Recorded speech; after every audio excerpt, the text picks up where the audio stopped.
بسم اللہ الرحمن الرحیم۔ آؤ فضائل اعمال سنائیں۔ بسم اللہ الرحمن الرحیم۔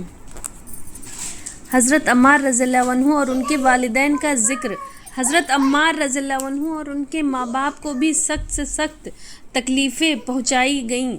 مکہ کی سخت گرمی اور ریتیلی زمین میں ان کو عذاب دیا جاتا اور حضور اقدس صلی اللہ علیہ وسلم کا اس طرف گزر ہوتا تو صبر کی تلقین فرماتے اور جنت کی بشارت فرماتے۔ آخر ان کے والد حضرت یاسر رضی اللہ عنہ اسی حالت تکلیف میں وفات پا گئے کہ ظالموں نے مرنے تک چین نہ لینے دیا، اور ان کی والدہ حضرت سمیہ رضی اللہ عنہ کی شرمگاہ میں ابو جہل ملعون نے ایک برچھا مارا جس سے وہ شہید ہو گئی، مگر اسلام سے نہ ہٹی۔ حالانکہ بوڑھی تھیں، ضعیف تھیں، مگر اس بد نصیب نے کسی چیز کا بھی خیال نہیں کیا۔ اسلام میں سب سے پہلی شہادت ان کی ہے، اور اسلام میں سب سے پہلی مسجد حضرت عمار رضی اللہ عنہ کی بنائی ہوئی ہے۔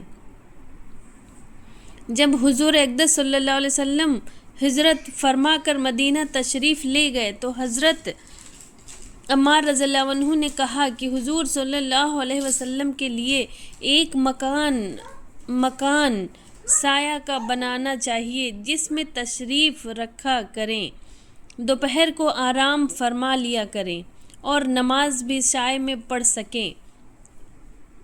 تو کوبہ میں حضرت عمار رضی اللہ عنہ نے اول پتھر جمع کیے اور پھر مسجد بنائی۔ لڑائی میں نہایت جوش سے شریک ہوتے تھے۔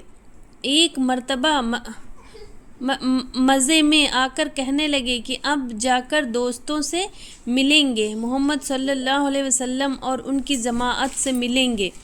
اتنے میں پیاس لگی اور پانی کسی سے مانگا۔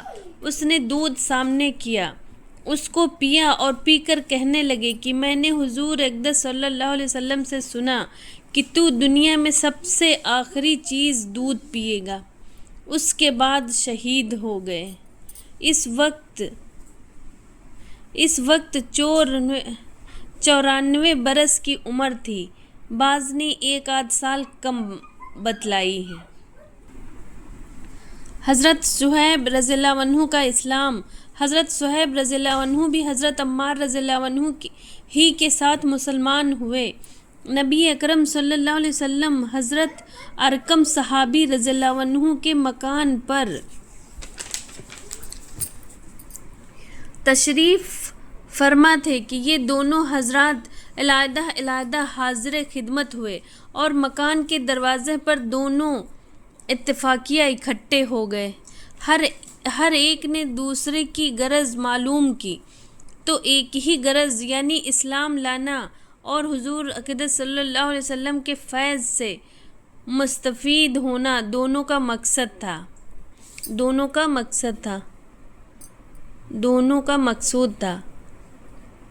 تھا۔ اسلام لائے اور اسلام لانے کے بعد جو اس زمانے میں اس قلیل اور کمزور جماعت کو پیش آنا تھا وہ پیش آیا۔ ہر طرح سے ستائے گئے، تکلیفیں پہنچائی گئیں۔ آخر تنگ آ کر ہجرت کا ارادہ فرمایا تو کافروں کو یہ چیز بھی گوارا نہ تھی کہ یہ لوگ کسی دوسری ہی جگہ جا کر آرام سے زندگی بسر کر لیں۔ اس لیے جس کسی کی ہجرت کا حال معلوم ہو جاتا اس کو پکڑنے کی کوشش کرتے تھے کہ تکلیف سے نجات نہ پا سکے۔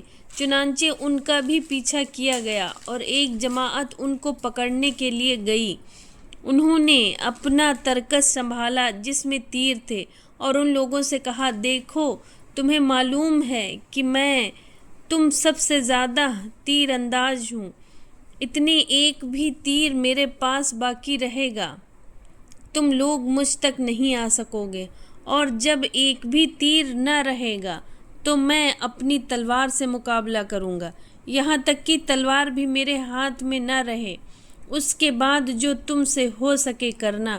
اس لیے اگر تم چاہو تو اپنی جان کے بدلے میں اپنے مال کا پتہ بتلا سکتا ہوں۔ جو مکہ میں ہے اور 2 باندیاں بھی ہیں وہ سب تم لے لو۔ اس پر وہ لوگ راضی ہو گئے اور اپنا مال دے کر جان چھڑائی۔ اسی بارے میں آیت پاک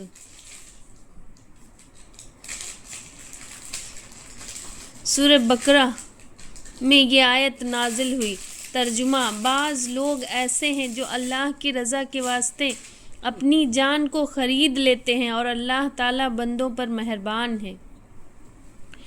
حضور صلی اللہ علیہ وسلم اس وقت کعبہ میں تشریف فرما تھے۔ صورت دیکھ کر ارشاد فرمایا کہ نفع کی تجارت کی۔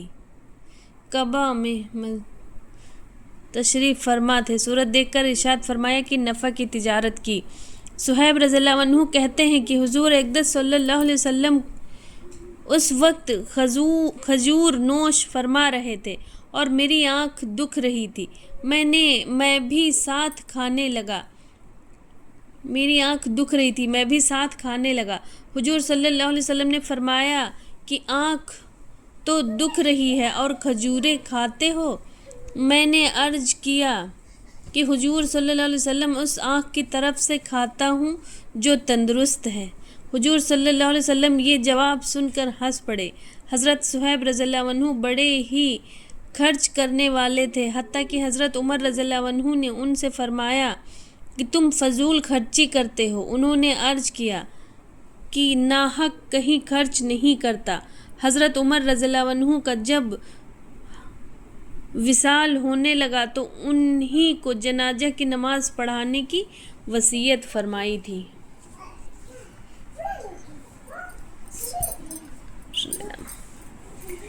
السلام علیکم ورحمۃ اللہ وبرکاتہ۔